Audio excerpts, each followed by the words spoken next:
សម្ដេចមហារដ្ឋសភាធិការធិបតីខុនសូដារីនិយាយតម្លៃខ្ពស់ចំពោះសមាគមខ្មែររស់នៅប្រទេសជប៉ុនដែលបានធ្វើសកម្មភាពរួមចំណែកដល់ការគាំពារពលរដ្ឋជំរុញការតបជាប់សេដ្ឋកិច្ចនិងការវិនិយោគក៏ដូចជាការផ្សព្វផ្សាយអត្តសញ្ញាណជាតិខ្មែរទៅកាន់អន្តរជាតិសម្ដេចមហារដ្ឋសភាធិការធិបតីខុនសូដារីប្រធានរដ្ឋសភានៃព្រះរាជាណាចក្រកម្ពុជានៅថ្ងៃទី2ខែមេសាឆ្នាំ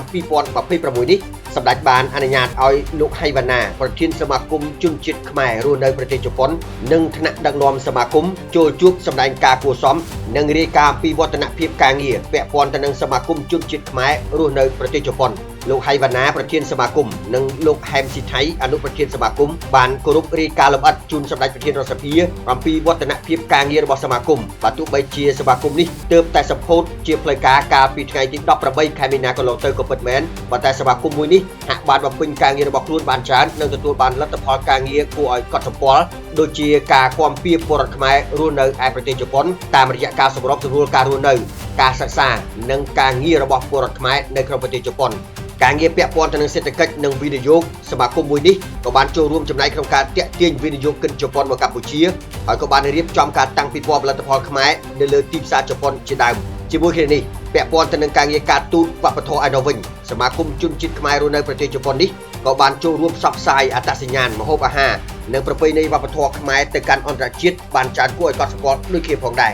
សម្ដេចមហារដ្ឋសភាធិការធិបតីខុនសូដារីប្រធានរដ្ឋសភាបានសម្ដែងនូវការកោតសរសើរនិងវិតម្លៃខ្ពស់ចំពោះស្មារតីស្នេហាជាតិរបស់សមាគមខ្មែររស់នៅប្រទេសជប៉ុនដែលបានបំពេញបេសកកម្មរបស់ខ្លួនយ៉ាងសកម្មនៅក្នុងការបម្រើផលប្រយោជន៍ជាតិហើយក៏ជាស្ពានចម្លងដ៏រឹងមាំរវាងកម្ពុជានិងជប៉ុនលើឆាកអន្តរជាតិនៅក្នុងជំនួបនោះសម្ដេចរដ្ឋសភាធិបតីក៏ថ្លែងនូវការកោតសរសើរដូចគ្នាដែរចំពោះសកម្មភាពមនុស្សធម៌របស់សមាគមក្នុងអំឡុងពេលដែលកម្ពុជាប្រឈមទៅនឹងការឈ្លានពានពីសំណាក់យោធាថៃដែលកាលនោះ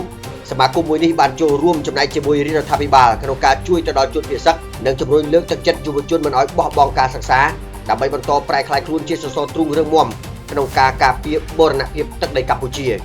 សម្ដេចប្រធានរដ្ឋសភាកម្ពុជាបានបញ្ជាក់ច្បាស់ថាសមាគមខ្មែរនៅបរទេសគឺជាសម្លេងរួមដែលមានឥទ្ធិពលក្នុងការការពារផលប្រយោជន៍ជាតិនិងប្រជាជនកម្ពុជាសម្ដេចបានសង្កត់ធ្ងន់ថាការរួមគ្នារវាងខ្មែរខាងក្នុងនិងខ្មែរនៅក្រៅប្រទេសក្រោមការដឹកនាំរបស់សម្ដេចមហាបវរធិបតីហ៊ុនម៉ាណែតជានាយករដ្ឋមន្ត្រីបច្ចុប្បន្ននេះកំពុងប្រែក្លាយទៅជាកម្លាំងចលករដ៏ខ្លាំងក្លាបំផុតមួយក្នុងការរួមចំណែកធ្វើឲ្យកម្ពុជាអាចឈានទៅសម្រេចបាននូវចក្ខុវិស័យជាប្រទេសដែលមានចំនួនមធ្យមកម្រិតខ្ពស់នៅឆ្នាំ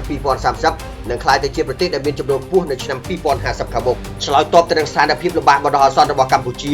សម្ដេចក៏បានលើកទឹកចិត្តឲ្យពលរដ្ឋខ្មែរប្រើប្រាស់ការលំបាកនាពេលនេះឲ្យក្លាយទៅជាឱកាសតាមរយៈការបង្កើននូវការផលិតនិងការប្រើប្រាស់ផលិតផលក្នុងស្រុកដែលនេះគឺជាយុទ្ធសាស្ត្រដ៏ត្រឹមត្រូវនិងឈ្លាសវៃក្នុងការលើកកម្ពស់កម្លាំងសន្តិសុខជាតិនិងសេដ្ឋកិច្ចជាតិឲ្យកាន់តែខ្លាំងក្លារឹងមាំសម្ដេចរដ្ឋសភាធិបតីខុនសូដារីក៏ផ្ដល់នូវការលើកទឹកចិត្តពេញទំហឹងដល់សមាគមឲ្យបន្តពង្រីកសកម្មភាពរបស់ខ្លួនកាន់តែទូលំទូលាយដើម្បីបន្តធានាផ្ដល់នូវផលប្រយោជន៍ជូនមហាគ្រួសារខ្មែរនិងលើកកម្ពស់កិត្យានុភាពនៃវប្បធម៌អរិយធម៌របស់ខ្មែរនៅលើឆាកអន្តរជាតិឲ្យកាន់តែរុងរឿងបន្ថែមទៀតដូចគ្នាផងដែរ